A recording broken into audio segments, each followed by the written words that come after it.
since MHL? Actually, since So It's You. Actually, no. And yung, So It's You. We worked together for My Destiny sa GMA. Year ago, actually mga 7 months ago lang. And then before that, we did So It's You. So yung movie, it's been a year. Ang title nito, NBSB o No Boyfriend Yeah. Since Birth? Yung NBSB, syempre kasi Yung sa, NBSB ngayon, mismo. dahil sa mga hashtags ngayon sa social media, I believe very ano na yan, it's well known yung NBSB, alam na kaagad nila meaning, acronym na yung NBSB. Alam na nila NBSB. Pag NBSB automatic ako. No boyfriend since birth. No boyfriend since birth.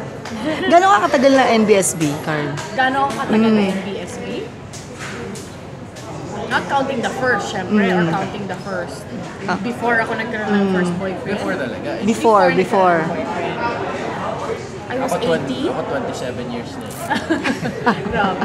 Wala ka pa rin boyfriend, ano? Siguro 17, 18 years. So,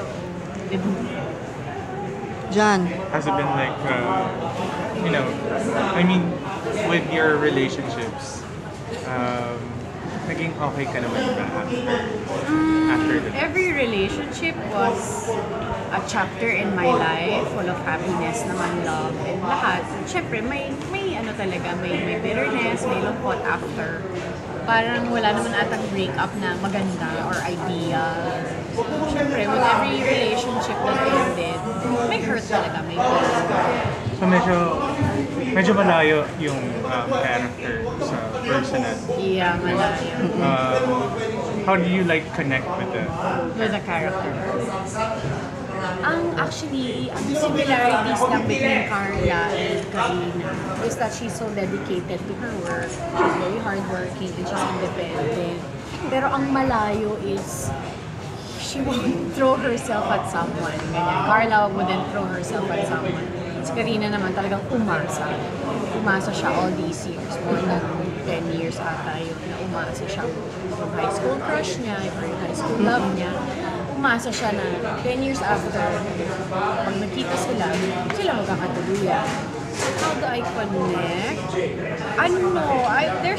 I don't know. I wouldn't know kung paano ako nakakapag-connect sa character, but I listen a lot to Direct Joey kasi I completely understand kung ano yung demands niya. I completely understand kung ano yung gusto niyang makita sa character. So may pagka-exaggerated lang ng content. Ano nga pala yung characters ninyo ni Tom dito sa... I play Karina Miranda. Isa siyang super hardworking, workaholic practically. Independent, young, determined, bridal consultant. She's a wedding planner also. Si Tom naman plays... Carlo Mercado. Carlo. Ano siya eh, he was an engineering student sa parents niya, pero secretly he wanted to be a photographer. And they went to high school together with Karina. And he didn't know, siguro alam naman niya na she had a crush on him, pero akala niya, hanggang doon lang.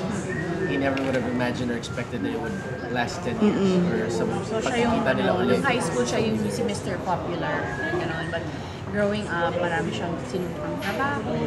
Sa Bait Canada, naman, pero syempre may nakapag-professor kind of siya. cockiness, may ganung stick siya. Kasi, yun nga, like, nasa kanya attention nila ng mga girls in high school. So, medyo may konting hangin. Pero, deep down, he's a very nice guy.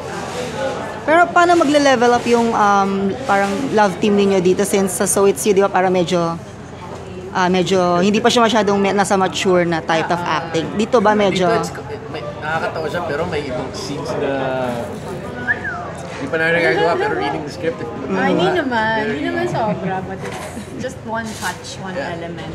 Yeah, that was to show that it really is. Different. It's a current thing. Mas ano sila dito? It's a teenager talaga. Oo, kasi yung So It's You very playful lang eh. Very playful. Dito hindi makikita mo yung hard work, makikita mo yung maturity nila, makikita mo yung makikita mo dito yung emotions na si Karina wala pa rin boyfriend since birth, yung frustrations niya. So mas may maturity na naman dito. Kasi yung So It's You sobrang laro-laro. The treatment Bata pa sila speaks doon. for our generation. Nabasa niyo yung book? Kasi it's based from the book, di ba? No. Personally, ako hindi ko nabasa. I read the script though. Kagad. Oo, yun nung ako nang binasa ko yung script. Hindi ko siya mababa, tapos hindi mo Ako yung pigilan nag-coach sa tumawa hirap. sa mga iba Just to see eksena. kung ano yung nagbago. Pag nagbabasa ka ng script, pag isa ka lang natatawa sa yung mga tao kasi pag isa ka lang tumatawa. Nagbabasa ka ng script. So ano naman siya, very fun. How about you, John? Tom, can you tell us more about what the character entails? I mean, how do you actually relate to your character? Siguro makaka-relate ako sa kanya na sometimes it's not the first sight. Sometimes you really do have to take a second look. Especially sila,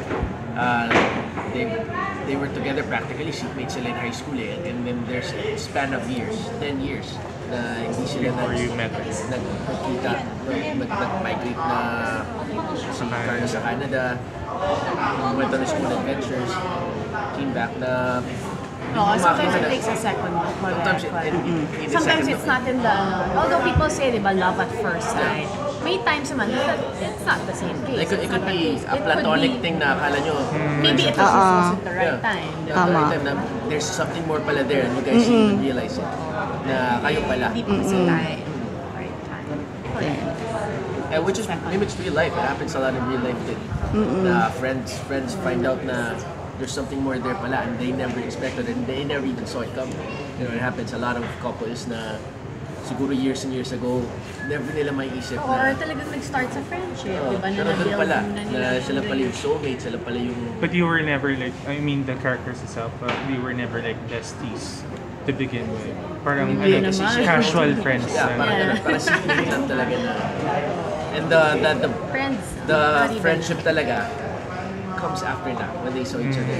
That's where the friendship gets really built and even then parang the characters or at least for Carlos' part still thinks that it's platonic until he realizes talaga wait, I can't be without this. This scene that you're shooting right now, is just one of your gigs or is this like your own wedding? Yeah, si Karina happened to be one of the planners of the wedding. Pero dahil high school friend niya yung bride, in-invite na rin And siya sa weird thing, wedding. this is my brother's wedding with my ex high school So ex. this is also the first time that Karina and Carlo will see each other again after 10 years. So dito sila unang. Can I just say how weird that is? My brother's wedding, my younger ex kasi brother's siya ng wedding bride, from basically. my So the from bride my high ended school up ex. with his brother in the story. So at least mature and progressive pag-isip. So yours is like awkward. Very! Ang weird nun, no? Imagine yung sister-in-law mo, ex mo. Yeah, but the treatment I gave, there was an awkwardness because since ano naman eh, But I'm sure it happens in being real yeah, life. and being in It Canada, you know, Yeah. it's your brother. Awkward lang. If he's happy with it, like you Kasi- find happiness. Correct. Tsaka in real life, ako may mga nakita na ako yung magkapatid kayo, tapos pareho kayo naging boyfriend. Parang It's unconventional, but I think with the proper understanding. Yeah, and Carlo has that understanding. Thank you, guys. Thank you so much.